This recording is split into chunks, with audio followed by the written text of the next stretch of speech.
Hello বন্ধুরা, আজকে আমি বানাবো healthy and tasty chicken salad. প্রথমে আমি একটা পাত্রের মধ্যে একটু গরম মশলা ফোড়ন দিয়ে তারপর আমি চিকেনের ব্রেস্ট পিসগুলোকে এটার মধ্যে দিয়ে খুব ভালোভাবে কিন্তু আমি সেদ্ধ করে নেব। আমি কিন্তু এই জলের মধ্যে কয়েকটা রসুনও দিয়েছিলাম।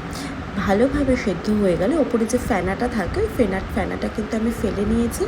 অন্যদিকে আমি এবার সবজিগুলো কেটে নেব। আমি প্রথমে ক্যাপসিকাম নিয়েছি, ক্যাপসিকামগুলোকে আমি একটু লম্বা লম্বা করে কেটে নিয়েছি।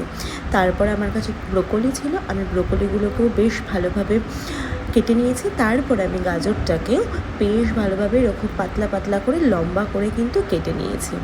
তার সাথে তোমরা চাইলে তোমাদের ইচ্ছে মতো সবজি ইউজ করতে পারো। আমার এখানে বাঁধাকপি ছিল, আমি এখানে কিছুটা বাঁধাকপিও ইউজ করেছি।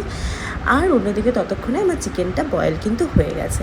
ওই চিকেন বয়েলের জলের মধ্যেই আমি কিন্তু এখানে গাজর, ব্রোকলি আর বাঁধাকপিগুলোকে একটুখানি ভাপিয়ে নিয়েছি। অল্প একটু ভাপিয়ে জল ঝরিয়ে নিলেই কিন্তু হয়ে যাবে। আর এই ভাপানোর সময় আমি অল্প একটুখানি লবণ ইউজ করেছি। অন্যদিকে আমি খুব ভালোভাবে কাঁটা চামচের মাধ্যমে তারপরে আমি হাত দিয়ে চিকেনের পিসগুলোকে আমি ভালোভাবে এরকমভাবে ছাড়িয়ে নিয়েছি।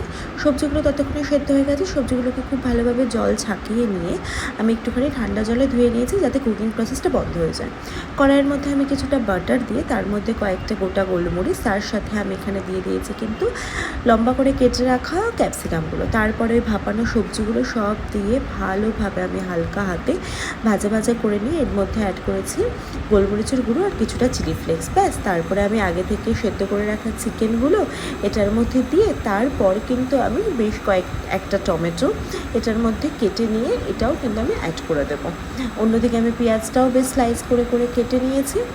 এগুলো পেঁয়াজ আর টমেটোটা আমি পরে দিয়েছি, তারপর এটা কাঁচা খেলেও কিন্তু বেশ ভালো লাগে। এবার একটা পাত্রের মধ্যে আমি কিছুটা টক দই, তার সাথে অল্প একটুখানি তোমার লবণ, তার সাথে আমি দিয়েছি কিছুটা জাগেরি পাউডার আর অল্প একটুখানি টমেটো সস দিয়ে খুব ভালোভাবে ফেটিয়ে নিয়ে আমার ঘরে হোমমেড মেয়োনিজ ছিল বলে আমি সেটাও এখানে ইউজ করেছি। মেয়োনিজটা অপশনাল, তোমরা চাইলে দিতেও পারো, নাও দিতে পারো।